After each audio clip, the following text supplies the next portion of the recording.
The tale of Noah and the Great Flood. Once upon a time, in a world not so different from our own, people had forgotten how to be kind.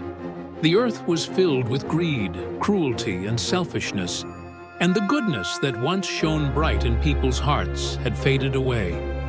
God, who had created this beautiful world, looked down with sorrow. He knew that something had to be done to restore the goodness that had been lost. But amid all the darkness, there was one man who still walked the path of righteousness. His name was Noah. Noah was a humble, gentle man who loved God and lived his life in a way that made God proud. He was a beacon of light in a world that had grown dim. And because of this, God chose Noah for a special task. One day, God spoke to Noah in a voice as deep as the ocean and as soft as a whisper. "Noah," he said, "the world has become full of wickedness, and I have decided to wash it clean with a great flood.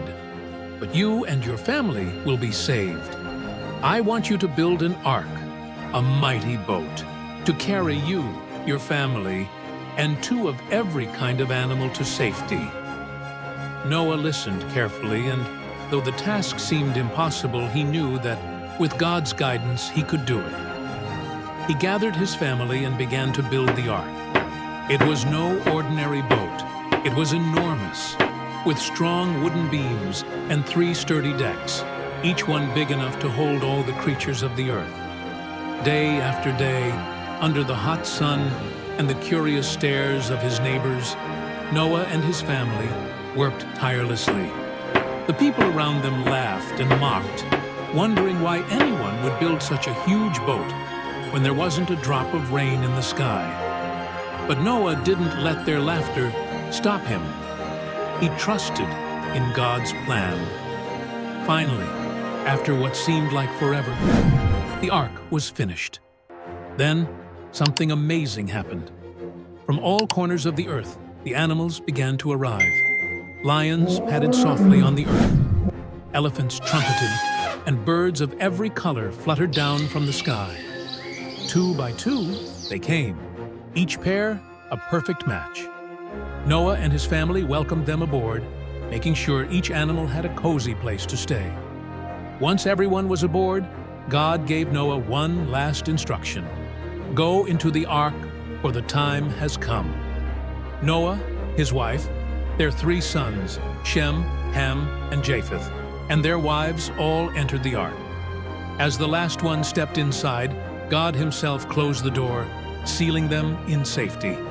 Then the skies darkened, and the wind began to howl. The first raindrops fell, quickly turning into a torrential rain. The rain fell in sheets, harder and faster than anyone had ever seen.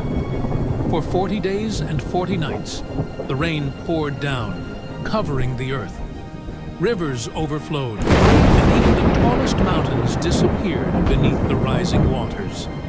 But inside the ark, Noah and his family were safe, rocked gently on the waves as the world outside was washed clean. When the rain finally stopped, it was as if the world held its breath. The floodwaters slowly began to recede, but it took many days before any land appeared. Noah waited patiently, knowing that God would guide them. First he sent out a raven, but the bird returned with nothing.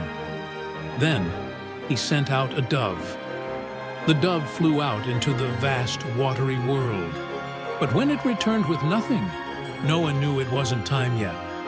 A week later, he sent the dove out again, and this time it came back with a fresh olive leaf in its beak.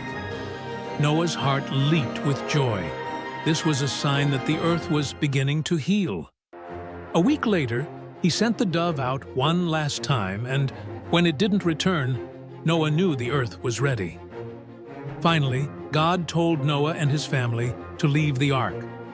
They stepped out onto dry land, feeling the sun on their faces and the ground firm beneath their feet.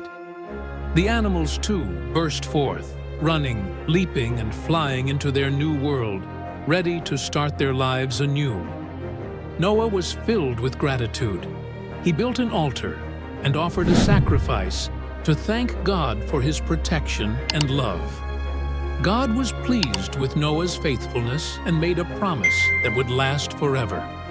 "Never again will I destroy the earth with a flood," he said. And as a sign of this promise, God placed a brilliant rainbow in the sky, its colors arching across the heavens like a bridge of hope. From that day on, whenever Noah and his family saw a rainbow, they remembered God's promise, a promise of love, protection, and the chance to start again. And so, the story of Noah and the great flood became a tale of hope and faith, a reminder that even in the darkest times, there is always a new beginning.